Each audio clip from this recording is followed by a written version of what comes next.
Welcome, ladies and gentlemen, to the third episode of Dicey Discussions. As always, I'm your host, Michael Russell. Joined with me, as always, my co-host, Andrew Schaefer. Special guest, laying back like a douche, Joshua Gilbert. So, Today, I don't know if you want to say okay. Today we will be talking about three subjects in particular. And those subjects are multi-classing and how you integrate multi-classing with role-playing in your world, changes in setting, both sudden between, say, games or possibly in games, and also how they elapse over time, and then finally, plot points and the controversy surrounding them and how they make a very dynamic game. As always, you can catch this podcast on podcast.com on Mondays in audio format and on YouTube in video format on Wednesdays. So, do we want to begin with plot points, Josh?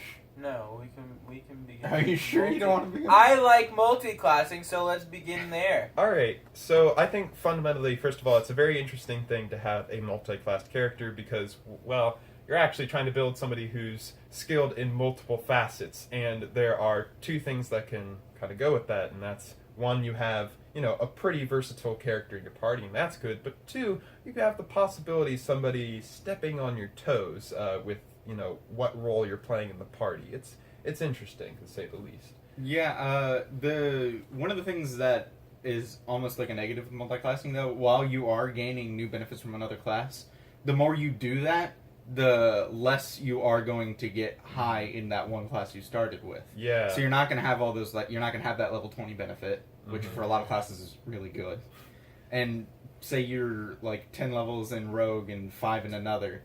If you keep going in Rogue, you'll only reach level 15, so you won't have some of those great things that you get. Yeah, that definitely will harm you in the long run. I'm just thinking of having a level 11 character with all the base 9 classes, then plus Artificer and Mystic. Yeah. Just do all that. You'd be the worst character ever. I don't think you could make it. I think you would die. You wouldn't be able. You'd be really. You'd be that character. So the situation comes up right. Let's say you don't have a rogue in your party, but because you took one and everything, it's like, oh, we need locks picked. I got this.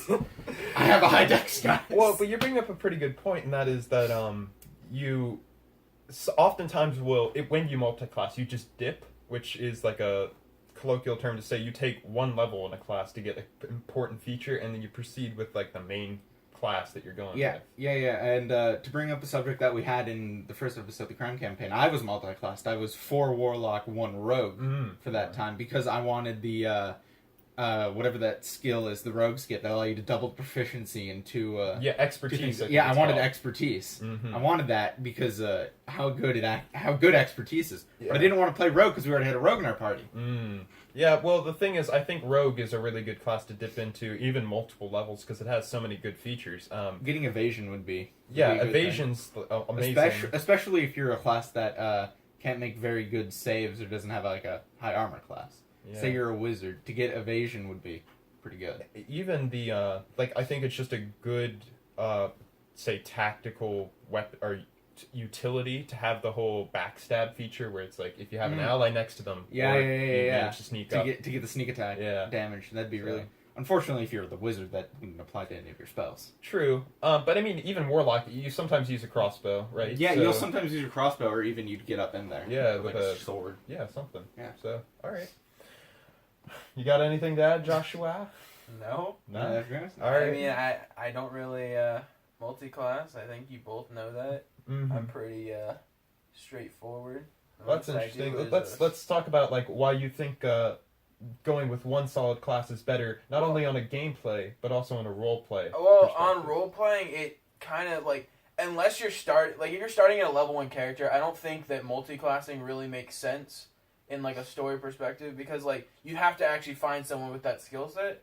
But if you're starting, say, at a level 5, like we often do, I mean, it kind of makes sense because you can be oh, my backstory has this little piece, and also I did this. So, if you're starting at a higher level, I guess starting as a multi-class would make sense, and then you can take multiple things in that, so you can do, 3 in this and 2 in that.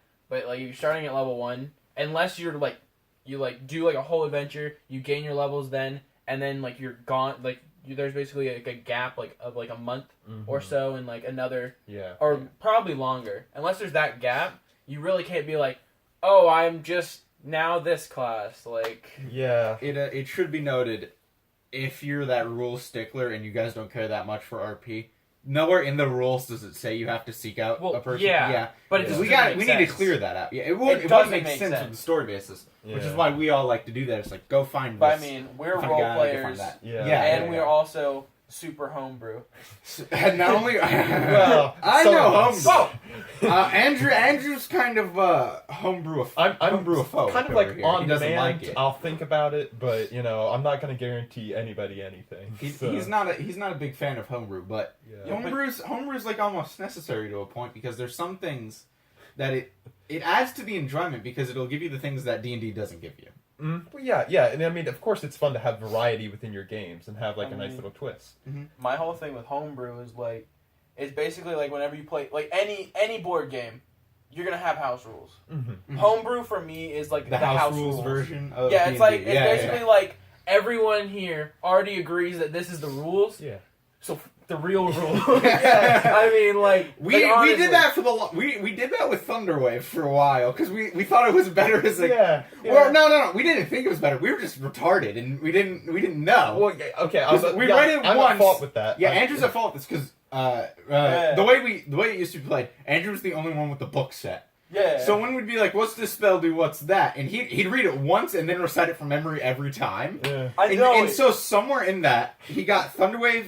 Thunderwave originally is a cube around. you. Yeah. Mm-hmm. Somewhere in the process, Like a Andrew, line, I think it was. and You But got- it was a cone. It was you, a cone. No. You thought it was a cone. Yeah. For us, he thought it was a straight line. Really? He thought it was like Oh, no, he you're thought right, it was like you're right, yeah, it was he a did think it 10 was by a line. 30. It was like a 10 by 30 like. Yeah, Boom! that's exactly what it was. Yes, I remember because I remember because campaign. I that had to come no, out. I used it in a hallway and I took out 30 guards because they were in a 10 by 30 hallway Yeah. and he was like, "That's exactly the dimensions." Yeah. So I was like, "Yes, Thunderwave!" And then I think Jeremy also Thunderwaved at the same point, taking most of that. Uh-huh. It was Oh my God. amazing And, because we just yes. took out this whole army because we were in this 10 by 30 thing. But that wasn't the rule. But I mean, I want to say, like, I think a common thing that we overlook, but it's like just it's kind of like self-evident that we use it as a home rule, is the D20 1 and 20 result. You know? Oh, Yes. yeah. Because with skills, if you make a skill check, 1 is not an automatic fail and 20 is not an automatic So success. it's like that But rogue at one the plus is- 12. is that still rogue gonna to plus 13. 12 doesn't matter. They're Yeah. always going to succeed. That's why we do the 1 is automatic fail. Because Yeah, just there has add to be an the extra- chance. Yeah. Because if the rogue has a plus 13, by default they'll always roll a 14. Because like someone could be a master in anything, but there's a chance that they fail. There's always Like you the could be chance. like a master bomb diffuser. You could die by a bomb. Yeah. Who knows? Like you could be like thinking about your hot wife, and you're like, oh snip, oh Snip, crap, I cut the you're wrong done. wire. You're Or dead. the room's dark and you missed Yeah. cut. Yeah. So like you could be a master lockpick, and you could literally be in the dark You with just like the accidentally break hardest the lock. lock ever. And it's Yeah. like I rolled a 20. It's like yeah, of course. Uh-huh. I mean, it just makes sense. Like You know the lock well. you know the You've lock done well. it so but if you much. roll a 1, but you have like a plus 20 already because you're like a fucking god. 21, you know. What 21? I succeed, right, guys? It's like no, there has to be that level Yeah. of there has to be that level of failure. Otherwise, it's just going to become unfun. yeah. for a lot As of soon the as other you players. basically pass 20, it's not fun anymore unless your DM starts being like, "Oh, the DC's 35, guys," and then it's like, "Oh, I know that really well. What? So, No. in the first campaign I ever played in was a lunch campaign freshman year of high school with him as the DM. He would make every lock impossible for me to break.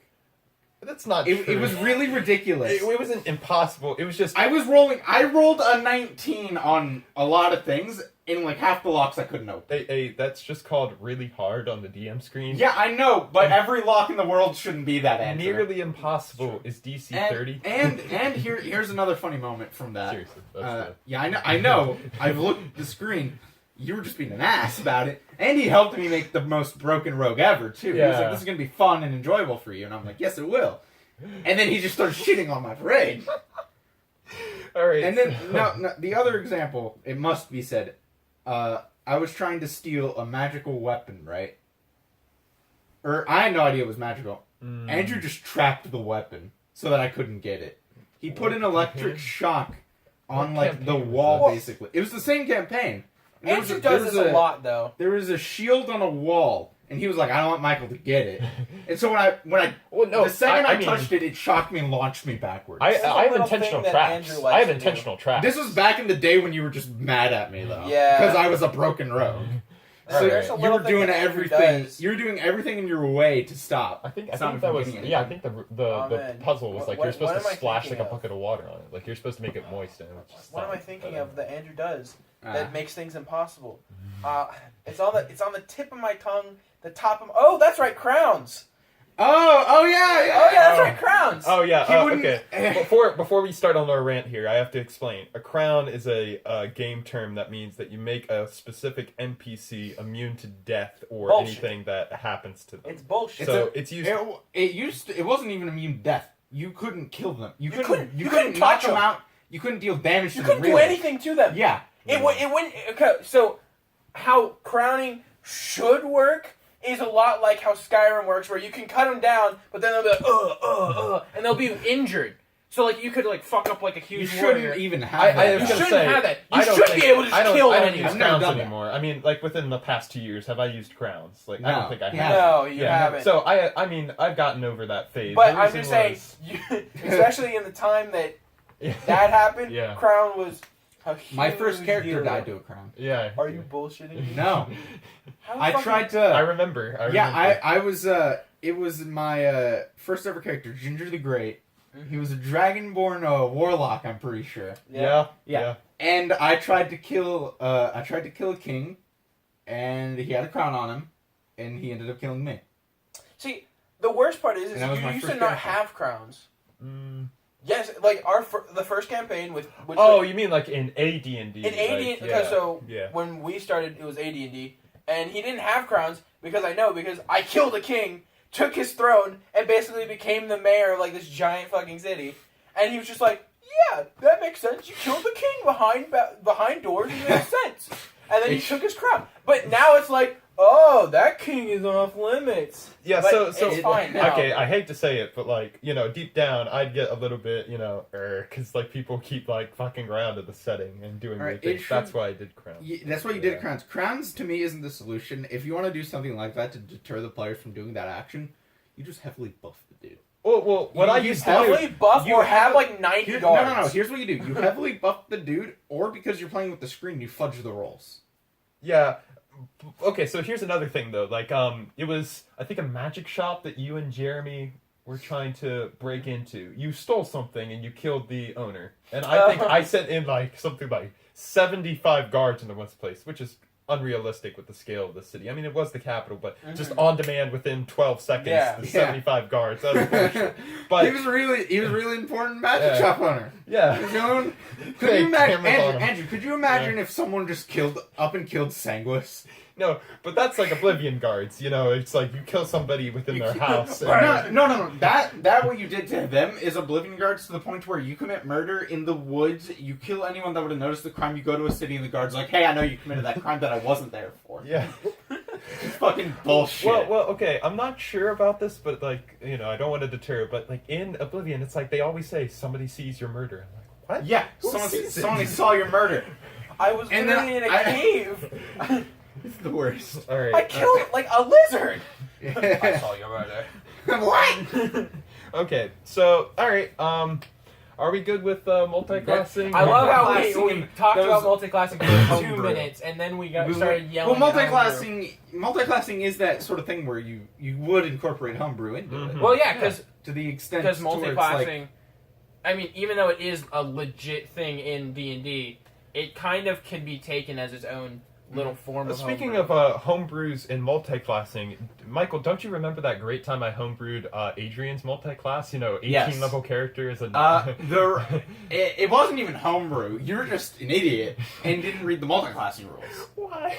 And so Andrew thought multi-classing was when you took a class, you could take a class and you could take a level in another class, but then you'd raise them at the same time. Yeah, so it's So not like you level in one class. Yeah, our friend Adrian started the game basically as a level 2 character. No. He started it as one class. Yeah, For sure. yeah. And then he took a level in another class, Mm-hmm. and they went together. And So he ended up he was supposed to be like a level 6 character, but he ended up being a level So, 12 character because he was 6 and 1. I want and to 6 and expound another. on that, though. The reason why I did that is because I had previous experience from AD&D, which they do have multi-classing, and then they have another name for something else where it's like you actually split your experience amongst the classes you have, and they'll level up individually. But you, let's say, like, from the very beginning, you make a fighter, magic user, thief. You could do that. And then from there, you'd split the XP between the three. And, whoever levels up first, like the thief, because they have lower XP requirements, and that's how it worked.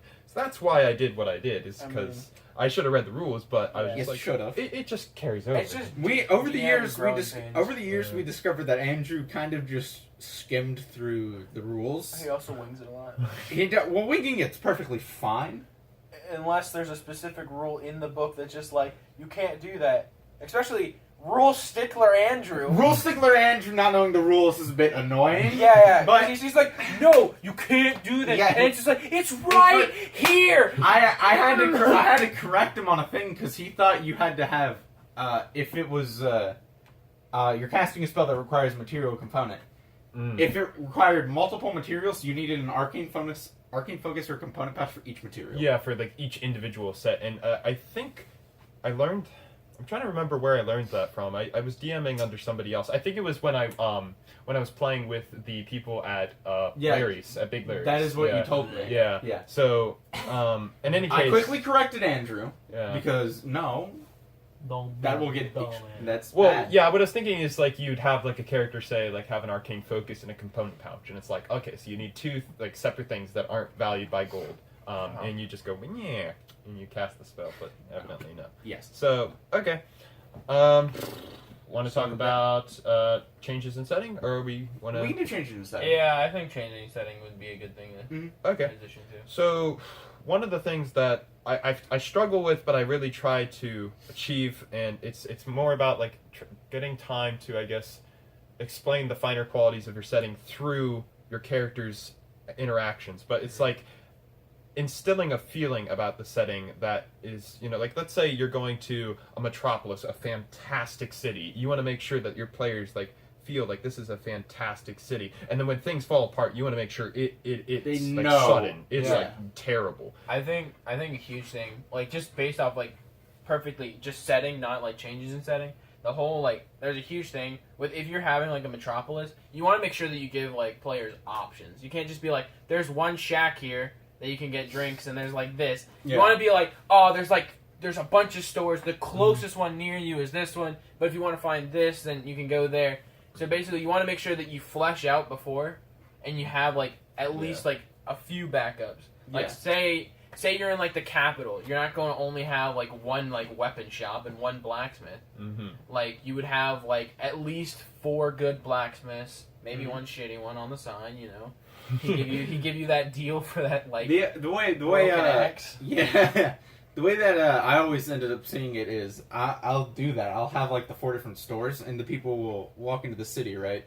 And they'll be like, "All right, so what's around?" And then I'll list one tavern because it's the closest one, weapon shop, all that, and then they're there. Those are the only ones they ever go to. No, it's not like what else is here. I want to find something new. This man is my weapons dealer. This is my home now. I mean, but that's like developing relationships with NPCs, right? Yeah, I mean, it's It like is developing relationships, first place, but it's a goddamn crutch to the highest degree. It makes sense because like when you go into a town, you're not going to be like, I'm going to go to every blacksmith, see which one is the priciest and the nicest. I'm going to go there, and then I'll see which one. Yeah, but you don't know if you're missing out on the good deals at it. Yeah, I get that, but it's also like if the first time we go to a place, we're only told that there's this many, and you're like, that's the closest one. Then when we get back, that's what we remember. Yeah, I know, but so you also like, bang, think bang, about there's always this would be my shoot. They'd go in, and I'd be like, all right. They'd be like, I'm going to buy this, and I'm like, all right, well, we don't have that. Mm-hmm. They'd never go look for it at a different shop. That's just They're always going to stay at that. They always stay at that shop. Yeah. Could you make it? That's what that's the that's exactly what it's like. It's like, could you make it? Like my thing, My answer to that is always, well, yeah, the guy could make it. It's just Make it for me. What? I'll pay you I'm busy. gold. I'm busy. So then I'd give them sort of like a ridiculous price. Yeah, on yeah. it. Because And it's they'd like be on demand. Yeah, and like, all right, Because yeah. players are f***ing rich Yeah, compared to everyone like else. my thing is like, especially when it comes to like magic shops. If I like, especially in your campaigns, when you're like, yeah, this is the magic shop, and I'm like, ooh, what do you have? And I'm like, but do you have anything else? And then I'm like, and I'm like, Andrew, is there any more magic in this place? How much more magic? And I'm like, Yeah. because I want to find like the best magic items, and if there's some crummy shack that's like, oh, we got this ring that makes you gain 1 hit point. It's like, man, you a shitty magic shop. I ain't coming back to you. And this is another topic that I actually have listed on possible discussions. But it's like, basically, I have this dilemma with the amount of magic I think is prevalent in my worlds versus player demand. And it's like, sometimes I don't think that like there should be like 12 magic shops with like 70 magic items available at each one. Take your pick. I just have a problem with Andrew, that. Yeah. that's why I always have the one magic shop. It's always Sanguis's, and he always has basically every item you'll ever need. Fix the problem, right? I fixed the problem because Sanguis is this really cool fucking dude. He can hook you up with anything you need.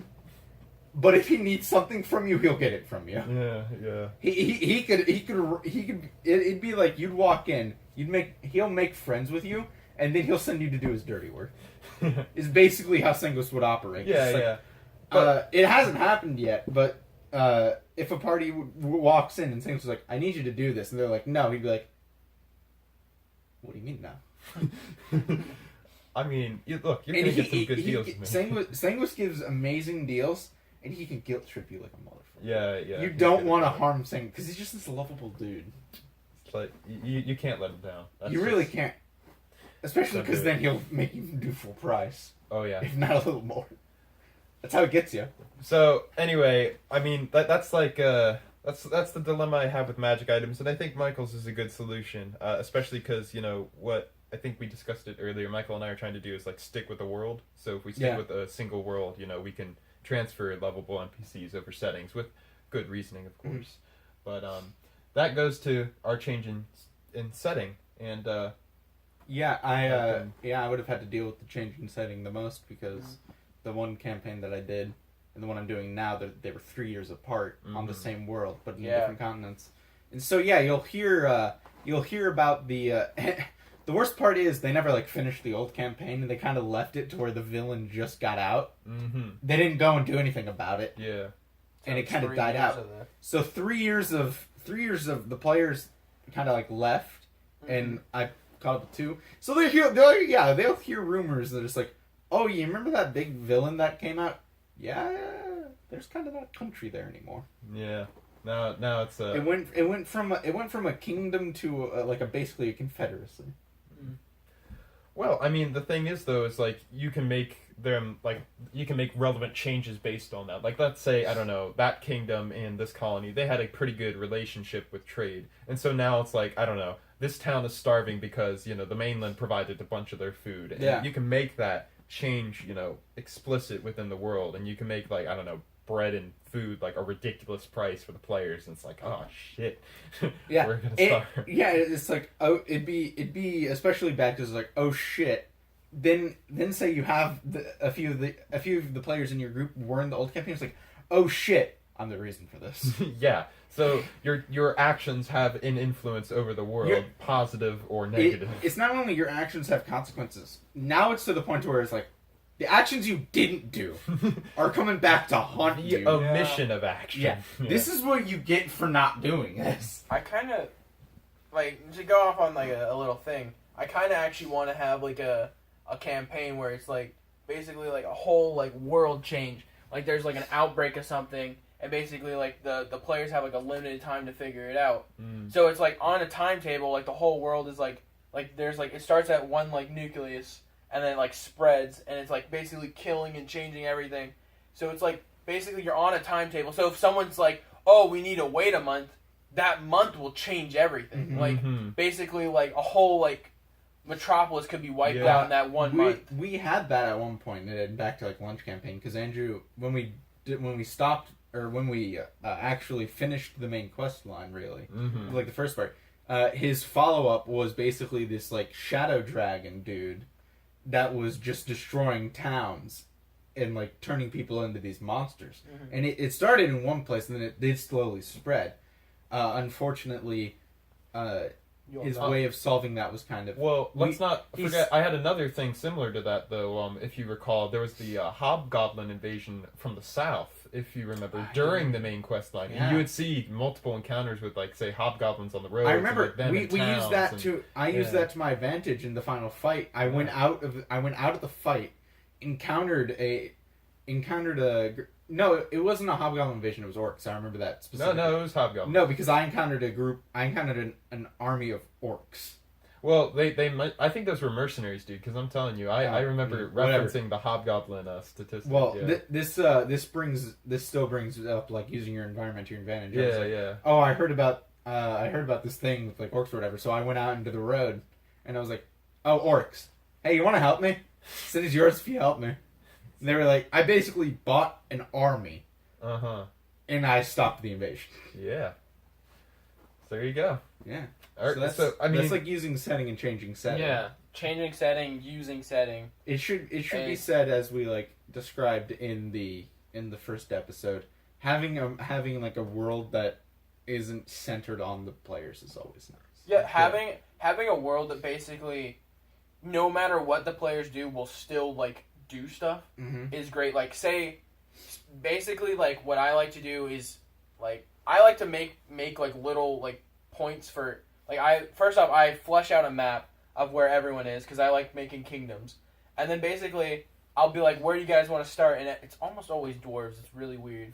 Y'all are like, dwarves, so. y'all are like, oh, let's start in the dwarf place. I'm like, oh, okay. And so basically I'll have like a bunch of like other war shit, and a lot of it now I just center on dwarves because I'm like, you guys need to know, like, I'm doing all this shit behind the scenes. Like, there was one time where you guys had never went to, like, there was like a merfolk place. You never went there, and like it was like 3 things down the line, and I'm like, well, in my notes the merfolks are getting like wiped out, but you guys don't know.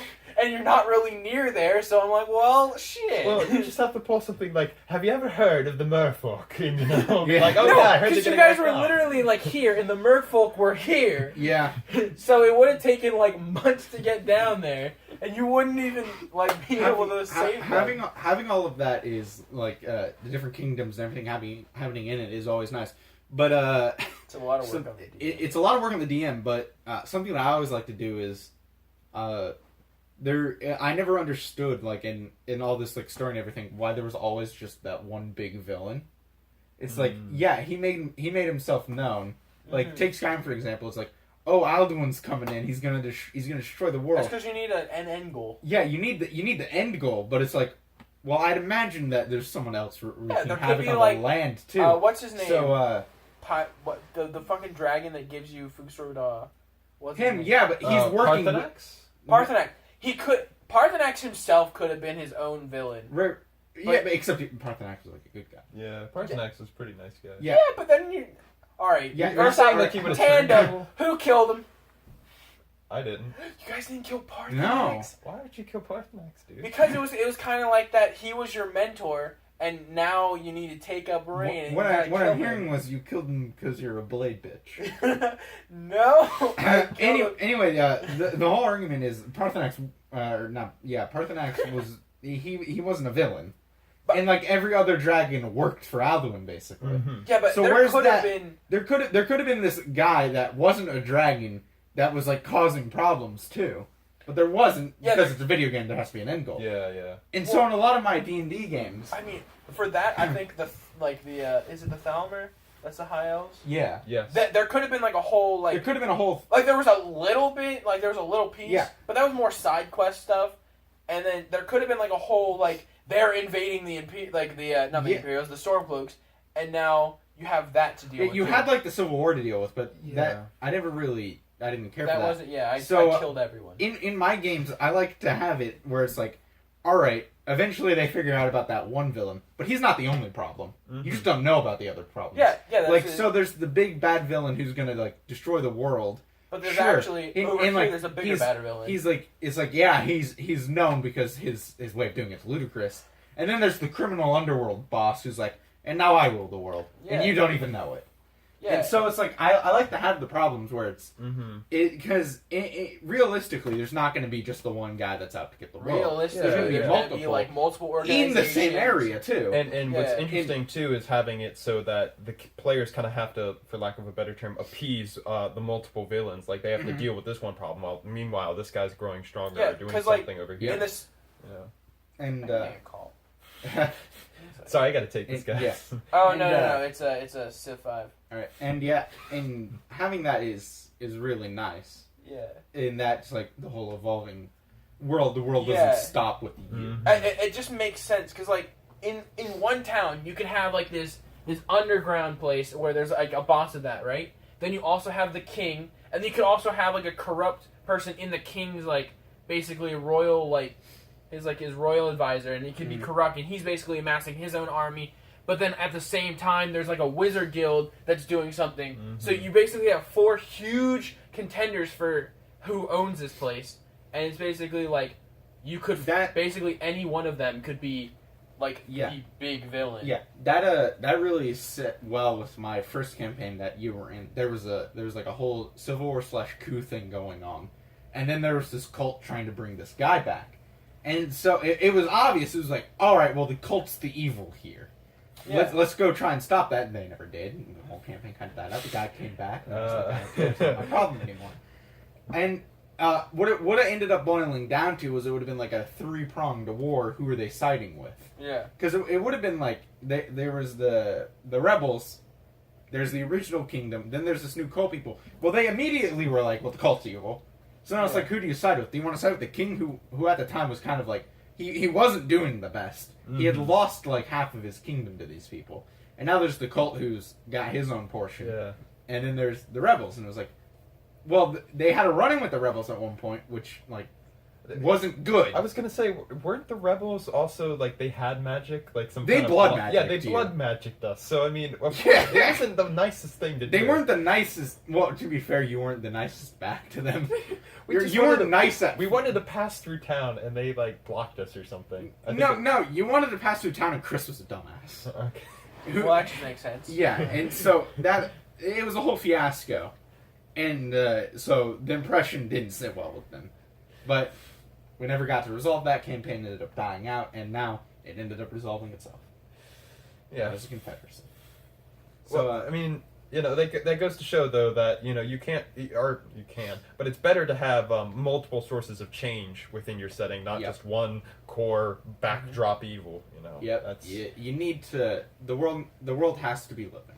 Yeah. Otherwise, it just won't be as enjoyable. It has to be expansive. You can't just have like the biggest thing. A video game has one string of quests, and then you have like little side quests. But it's not like, oh, this side quest becomes like 30 other ones. Mm-hmm. It's like you can't just have it be like, oh, this side quest does this. Oh, and now that you did this, you can also do this for a weapon, and now you're done with that. Yeah. It needs to have that like expansive And that's 30 what's- others. That's what's always good. With And then D&D. You can do that. And then even from that, you find another quest that keeps branching. So it's more of like a branching off system than just like this with like a few leaves on it. Yep. You know? And that's like Michael was saying, that's the great thing about D&D Yeah. is that while sure the DM kind of allocates quests for you, really the players are kind of influencing how the quest goes, and it goes into a path that maybe the DM didn't even expect, and makes it interesting for like both of you them, know that the players and the DM. You know that hugely because like huge, hugely. You know that because like oftentimes you tell me a lot that in a lot of your campaigns you'll like basically set up this quest line and people will be like, no. No. You just gotta say, No, okay. Andrew. We want to go here. And it's like, okay, It's let's like, do it. There's nothing. I didn't plan that. No, I'm going here, and then you basically on the fly do something, and then you're like, well, they're doing this, so I'm gonna keep going off that. So it's like you basically have to. You're the god of this world, but basically they're the leaders. Yeah, It's they have the really, agency. truly. Yeah, that's kind of one of my problems with my current group. It's not like that. I gave that one quest out to Chris basically, and It's like, let's go do it. yeah, Chris was like, "We're doing it," and you all just kind of fell into line with it. Yeah. I mean, like, the No, thing is, there was no explicit reward for it, too. It He was said kinda- you were getting paid. Yeah. and that was the whole point. Yeah. But my problem is about really and truly, two of the players don't do anything necessarily, which is Steven and Tyler. They don't really make any decisions or do anything. They're like, I'm just along for the ride. Gavin, he makes his own, but he sort of falls in that category. It's like, I'm along for the ride. You were trying to do something, and you eventually were like, I'm outvoted here. Let's do it. And Chris is actually sort of taken up as like, he's digging into this whole separate thing, and then it's like, oh, a quest. Sure, let's do it. Well, I mean, here's the thing, though. I want to go actually reference a Matthew Caldwell, I think it was. And he says that it's okay to have those players that don't really have a drive. It's okay to not have the drive. Yeah, but when it's a majority of the party, it does kind of. Yeah, it's taxing on me. If it's a party of 6, and there's basically 2 people that bicker, and then the other 4 are like, we'll do anything, then it's kind of like... I think you need to have either a good split, like maybe 3 people are usually like, oh, let's do the main quest, and then like 3 people are usually like against it, and so they can actually have a go back and forth and have a mixing of ideas and be like, all right, we should do this quest, and then we'll go do something else, rather than someone be like, oh, a quest came up, let's do it. Yeah. Because like, especially if you have options, the biggest thing is like, oh, this will probably help towards this thing, so let's just do that. When you could have like a whole different like expansive thing that like the DM is already set up for you, and it's like, well, this seems like it could just be a little thing, but it's actually this huge other thing.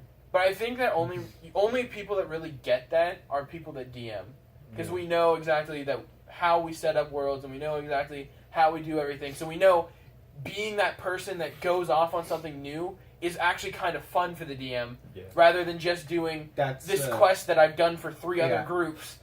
And now I'm like, well, I've done this. I know exactly. This is just routine for me. It's actually like, this is new. This is fun. I mean, that's sort of my. That's why when you have those like players that are just like, I'm not gonna.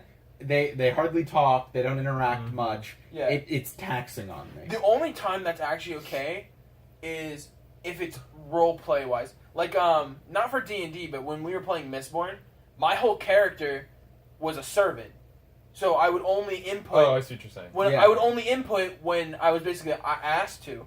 Yeah. And so I was basically quiet, and I would input when I'm asked to, or if I think there's like a slightly better way of doing something. But I wouldn't be like, this is what we're doing. This is how we need to do it. But that's part of your character. So I get that. So I'm saying from a role play perspective, it's understandable. But when it's what the player always does. It kind of going in. Now I know he's never going to hear this. He's not going to watch like halfway through this video.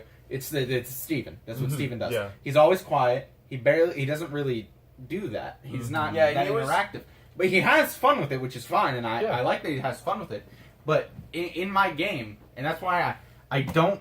That's why I'm not the biggest fan of my group right now. But I want to keep doing it. You should invite someone else. I know. I don't want to be the guy that's just like, you're out. I know. I that's why I'm like sitting here. Shade. While we're talking about this, while I'm sitting here and it's like, I don't want to. You see, I would invite you, but you have to deal with Chris Jarrett. I don't care. I will deal with it. Okay. All right. I want to play D&D. All right. Now we know that. I don't want to be the guy that's just like, Steven Tyler, you're out.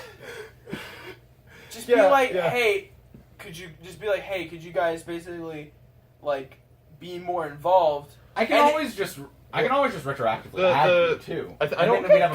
We'd have a party of 6. I don't remember when. I know, and I might do that. I want to say I've actually felt it once. I don't remember when it was, but I've had that experience where you don't even have a single driver. So what you do is you have I know exactly. You have a party full of people that are I know just when you idle. felt this experience. And basically what results is that you as the DM have to drive the story forward, and Which it's like isn't you good. are railroading them, like, because like they don't have any agency. They don't want to do anything. The enjoyable part of being a DM is when the players take up everything on their own, and it's like you're the backseat, and it's like I'm everyone else in the world that you're coming to. It's not I'm driving you to me. It's basically you become. It's kind of like you become your own character, and basically they're the DM now because they're basically controlling it. So it's kind of like you need that back and forth. Because only being the person that basically drives the story is kind of boring. Like, I love it when someone's like, hey, do you have something where I can go get this, or I can do this? Yeah. It's like,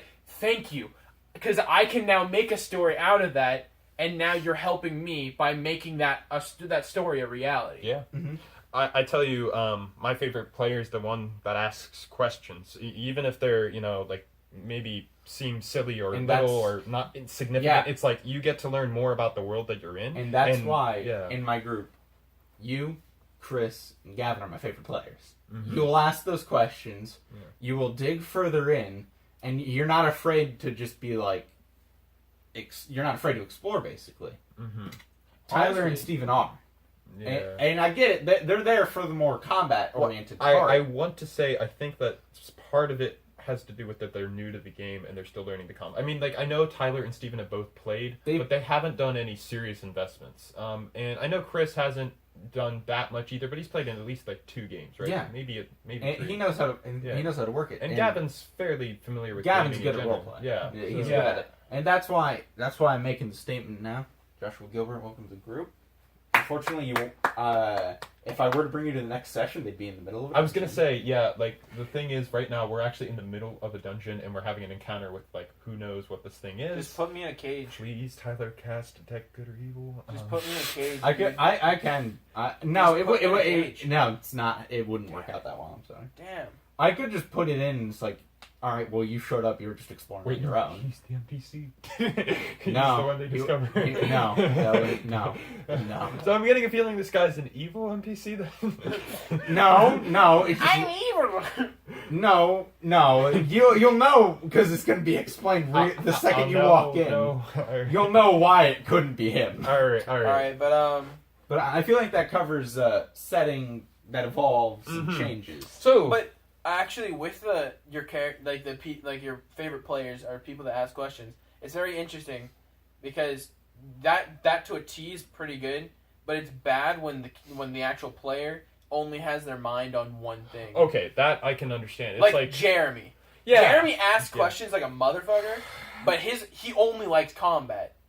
Well, it's not only that, but like even in a roleplay sense, he gets like asphyxiated with very Minute. Yeah, like, yeah, I like- he I'm not a fan basically of playing Yeah. with Jeremy. he basically takes like I love Jeremy. He's my best friend, but he basically takes he basically fuck you.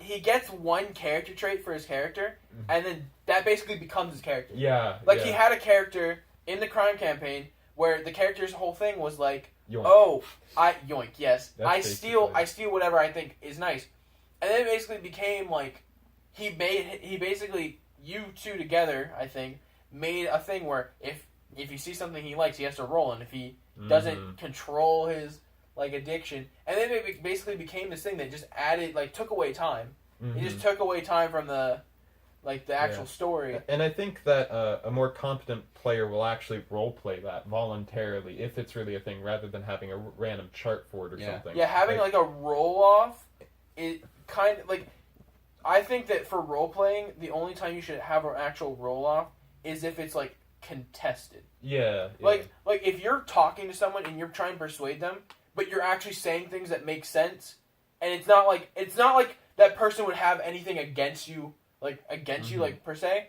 I don't think a persuasion check is 100% needed. Now, if you're trying to persuade a guard, like don't shoot my friend here, Yeah. you're gonna have to roll Yeah, that persuasion yeah. check. So it Now- basically comes into mind how the DM wants to basically play The it. only thing is, I think there's no reason to make a persuasion check if they have terrible reasoning. That's why I say Exactly. when you have good reasoning, I mean, I still think a persuasion check is necessary. I just think that the DC is set by the performance of the player in Yeah. the role. Now this brings up like an interesting point for me. It's I'm not afraid to like. Well, someone will be like, "All right, well, can I persuade him?" I'm not afraid to just go, "No, you can't," because his like you would no matter what you say, he wouldn't be you wouldn't change his There's opinion. people that are bigots. Yeah, there are people that are bigots, and then let's say there's that shop dude who's running on hard times, can't afford money, and then there's a player that's trying to get him to cut the price. Yeah. like, In no circumstance would he needs ever 30 cut gold the, for there's- this thing. in no where circumstance he would he cut the will price. The- So the- I'm not afraid. No, stop. I'm going to finish. Mm-hmm. I'm not afraid to say no, and I hate when the players are like, well, "What the fuck? Why can't I? You're taking away from the point of the guy." It's like, no. In no circumstance would this person ever drop the price for anyone. Yeah, like it could literally be someone, the shopkeeper. By the end of the day, they need 30 gold, or they will go bankrupt and they will starve. Yeah, Yes. they got to pay the rent or something. So Yeah. it's like then it's like when I deny them that, I want to see not only it's like, all right, well, please don't be mad at me. It makes sense why he's not. I want to see what like out of the box method a person would go to get him to cut the price. Yeah. Yeah. Which would be interesting. One thing that I'm thinking about, what was I going to say, is that I wouldn't explicitly say, no, you can't persuade them. What I try to do is I try to show it through the language. Like, as a character, I keep consistently saying, no, I really can't. But I really can't. I'm saying to the point where the player asks me, can I make a persuasion check? And Oh. then I, as the DM, say, no, you can't. well, Basically, what I do with is- a persuasion check, if a DM would tell me no, I'd be like, all right, time to go intimidation, and then I would basically threaten them. Like, but if you're like, I'm gonna make a persuasion check, and then the DM's like, no, and then you're like, but why? It's like there's other options. I like to think outside the box with my playing. Like, I'll do something that's completely weird, and then I'll hope that the DM's like, yes, you can add blah blah blah to your roll. And I'm like, yes. Like when we used thaumaturgy wrong, and I used like 7 different things from thaumaturgy, Oh, Yeah. and then I got like a plus something to my intimidation check because I'm like, oh, I am Jesus or something like that. That's something I want to talk about just in general. It's like, I like the idea of you using thaumaturgy, prestidigitation, and other things like that to amplify intimidation, but the fact that it's a cantrip, just it makes it feel like it's a constant bonus to that ability check, and it's weird. I don't know how I feel about it, because I think you should role just- playing makes sense. It's just I feel like scarcely. I feel like to the point of if the person becomes reliant on using it, people will be less affected by it. Yeah, like It's like people the thing in of- that's like on a current person-to-person story- basis. Yeah, no, but think about it. Let's say the person's walking around the town and does that to every shopkeep ever. Yeah, the And he shopkeep moves would to talk. another town and keeps doing it. So yeah, like they Word's talk gonna about spre- each other. Word's Yeah. gonna spread around the town, and it's like, oh, this person's just using magic. Yeah, there's a dragonborn that uses magic Yeah. to try to intimidate you. So if you see a dragonborn using magic to try and intimidate you, You'll don't know. believe it. Yeah, say it's like his voice booms. It's like, well, no, he's just using magic. There's nothing. There's He's nothing, not- and actually, I Yeah. think from a DM's perspective, if they use it too much, you should actually have a negative effect on it because it's no Not basically, necessarily negative. especially Oh, I see what you're saying. like I'm Okay. basically saying Yeah. like people know it's fake. Oh yeah. Yeah. Like that's- if it's that's to what that I'm extent, saying, like you used it on literally every shopkeep in like 5 different towns. Yeah. I think Works you in should spread. actually have Yeah. like it or like not like a negative effect to it, or be like you have to roll disadvantage Yeah. because basically it's like you've done this so much, everybody knows you're faking it, so roll disadvantage. All right. Well, I finally think we've covered now settings. mhm. We're Yes. a little more into the role play category, which we all have a lot of opinions I about. think so it's it's nice good to talk. have talking points, but to also sway from them. I think it Yes. gets interesting discussions. Mhm. So, So let's move on to plot points and why some of us hate them. Rolling Hills. Okay. Okay. Both y'all shut the fuck up. This is my time to shine. All right. All right. And so this is. I'm about to break your hand right here. All right. So First you of all, shut the. explain what a plot point is. I am. All right. All right. So basically, in D&D, there's multiple ways to play the game, Clear. and one of the popular ways is via popular is a Yeah, it's is an a interesting- neat interesting term. Do we just want to read it from the book, no. word for word? I got you. No, give me. No. You keep talking. We'll, You keep we'll- all right. yeah, Well, pull it up. basically, plot point is one of the ways to play the game, and so each player will basically get these plot points, and they can be used for like a bunch of different things.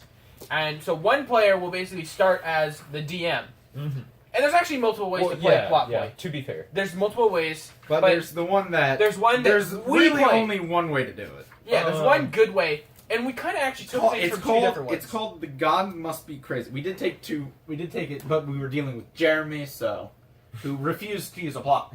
Oh yeah, that's right. He was like So he not kinda- using he- the last. Yeah. He kind of ruined plot points in a way. Yeah. Yeah. Also, I was very tired at the time that we did play plot point, and I actually went to sleep. And so my sister took up my character. I feel like we need to redo plot point. at we some probably point. do, and we probably Yeah. need to make better rules. Better rules. But based off of our experiences right now, so with the plot points, you can use them for various things. as a player, you can use one plot point to basically change something that the DM has tried to say. Yeah. Like You only ever have one plot point. Well, yeah. It's just that what you can use them. But we had a point system. We had a point system where you had 3. No, we only had one, and Did you? We just used the gods were crazy. Oh no, you could use the others. Here's but what it was. yeah. No, it was Jeremy could use the others because Jeremy doesn't understand what the gods must be crazy is. And what it was when you used it, and we were basically doing it right. When you used it, you couldn't use it anymore, and we had a time limit for when a person. Oh does yeah, it was like a 10 minutes. Yeah. 10 minute Basically, time, which needs to be increased. we basically had it so one person started the DM, and there was like a 10-minute time, and then someone could use their plot point to basically either become the DM, which That's what we were trying. That's to what do. we were trying to do. It was Jeremy was the only one who wasn't using the plot point for that. Yeah, No one I else think used isn't it. there is Yes, another it's one. once a twist and the plot thickens. There are 2 Okay. other plot point options, Yeah. and that's all that Jeremy was using it for. He would Yeah. never become DM. Yeah. Well, I mean, to be fair, Jeremy doesn't DM a lot. I know, We're but to all- be fair, we're all when natural we're DMs, doing but- plot points and it's the God Must Be Crazy one where Yeah. you become DM, who invited Jeremy? Well, look. Actually, okay. to be fair, he was already there. Yeah, I And know. You two came the next day. That's That's to be fair. actually what happened. It is what happened. But when we're doing plot points, you can't have the person who's Also, never it DM'd wasn't in it. okay. First off, it wasn't. We were basically thinking, let's do a one shot, and then we were like, oh, let's actually do a plot point. No, the whole premise was because I always wanted to do plot points, and we were all trying to get around, and I was discussing it with Andrew for a long time. We need to do plot point. Yeah. And we eventually just hooked onto it, and that happened. I wanted to say to finish the explanation here, it's that also the starting DM would have their own PC, let's say, and that when the switch occurred, they would just return to their control of their PC. If say there's one DM and 3 party members, there's actually technically 4 party members. All right, I'm gonna read it just in case no one understood what our babbling nonsense was. Yep. Go Oh, for yeah, it. sure. This is for you who own the DM's Guide, page 269 of the DM's Guide, option 3, the gods must be crazy. With this approach, there is no permanent DM. Everyone makes a character, and one person starts as the DM and runs the game as normal. That person's character becomes an NPC who can tag along with the group or remain on the sidelines as the group wishes. At any time, that's not how we did it, a player can spend a plot point to become the DM. That player's character becomes an NPC and play continues. It's probably not a good idea to swap roles in the middle of combat, but it can happen if your group allows time for the new DM to settle into his or her role and pick where the previous DM left off. Using plot points in this way can make for a fun and exciting... Yeah. And you can't... no one regains a plot point back until... Yeah, that's the biggest thing. No one regains it until they're all spent. everyone has used their plot point. And that was the annoying part with having Jeremy there, because he refused to use his plot point. To use. But basically... We'd have to persuade... What it ran down to was we'd have to persuade Jeremy into using his plot point. And it wasn't he became DM. He was like, well, what crazy thing can I get from using my plot point? Also, Oh, a huge am thing, I a vampire now? huge Yeah. thing with the other plot points. Isn't there a veto system for one of the plot point things? I think there's a thing where if someone's like, oh, I get this god weapon. No, there's no... I think it's just they're- like player negotiated. Like if everybody's saying, "Dude, don't do that," it's Okay, I thought there there's was no, actually like an actual there's no veto. veto system. It was just Jeremy was being ludicrous with what he Yeah. wanted. Well, yeah, but that's just Jeremy. yeah, he'll make things interesting. Jeremy is an interesting fellow. What it is like it's... Oh, by the way, swear there's a veto. there's your alien There's no- weapons, by the way, you were looking for earlier. Yeah. Yeah, I know. A Go player fuck can spend a yourself. plot point and gets to add some element yeah, into I the know setting or about that, situation, They don't. Shit. which the group, including you, must accept is true. Yeah. A player who wants to spend a plot point in this way should take a minute to discuss his or her idea with everyone else at the table to get feedback before settling on a plot development. Yeah. But you can just do it anyway. Yeah, you could say You don't screw- have to. Yeah, but- you can just say screw you. But the thing is like D&D's a group game, so don't go around screwing other people because they won't want to play with you. It's just that simple. Then there's there's a second option which we didn't use. It was whenever a person spends their plot point, the player to his or her right must add a complication to the scene. That would actually be pretty interesting to do. That would be interesting to do, But, but I want to do the gods are crazy. Yeah, I with think the gods are crazy. I definitely think that anyone out there that wants to try it, make sure that you guys have a time limit, because Yeah. basically the biggest concern is, especially for playing with people that you're not actually like really close with, the biggest concern is you could say something as like a DM, and you basically are only like 2 minutes into it, and you're explaining like the scenery, and someone's like, I don't like that, I'm using my plot point now, I'm now the DM, this is actually what's happening. And so that's like a huge thing. And so you want to basically, like, I think that our time limit should probably be like, we did 10 minutes. I think it should be 15 or 20. Yeah, 20, I think I'm it's thinking definitely 20. 20. Because you need to have enough time to set up everything. Yeah, you need to have enough time to set up everything, and there's a huge thing. Combat takes more. Time. Well, it does say you shouldn't really do it. You in the middle shouldn't of count combat. Yeah. Yeah, but I'm saying, like, you could basically, for 20 minutes, is, like, for starting up a game, 20 minutes is basically enough to basically describe the scenery and describe where you are.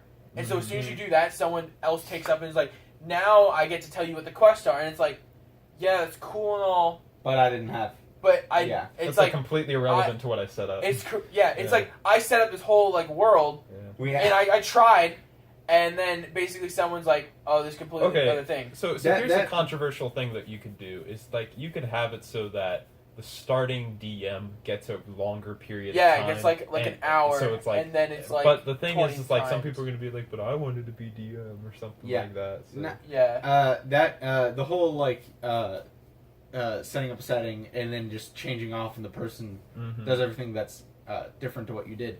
We had that incident. Yeah. But not only was it that's not what I wanted to happen. Someone literally changed the landscape. Okay. So yes. In our who didn't understand what Andrew was referencing when he said rolling hills, he's referencing plot point campaign that we did. Oh.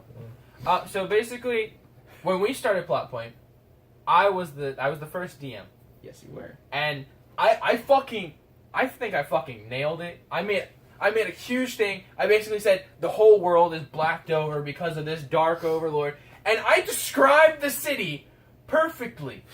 I said exactly where the stables were, and it wasn't even a city. It was a small fucking town. It was. And it was on this flat. It was like this flat area, and it was basically like there was they grew like corn and they grew other things, and there was like the stable right outside the town, and there was like at the other side of town there was like a blacksmith, and that was like all the town was, and then there was housing and a tavern. Yeah. Andrew basically made it so that the tavern and the blacksmith and the stables were right next to each other in the middle of town. And then he also made rolling hills. And then he also said there was no farmland, and then it started getting invaded. What did it even get invaded by? Shadow Dragon. Oh. Young Red Shadow Dragon. He basically took... I spent my 10 minutes describing everything. He was like, fuck you. And it's just like... Which is why you need to have a group of people that are both very good at communicating and very good at listening. You need to have good friends to do this. I'd say. Yeah, too. you definitely should do don't this. do this with like people you just met. Yeah, don't do this with like random guys, people. now remember, go to Adventures League and pitch Plot Point. Yeah.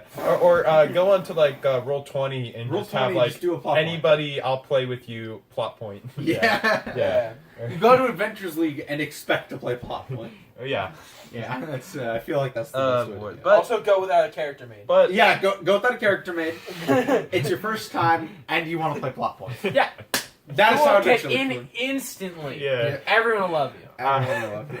But Well, I think we should just end on that little note of sort of happy joking. all right. So yeah, thanks for joining us for Dicey Discussions number 3. See you next time, I guess. Suck my nads. Bye-bye. Family friendly podcast.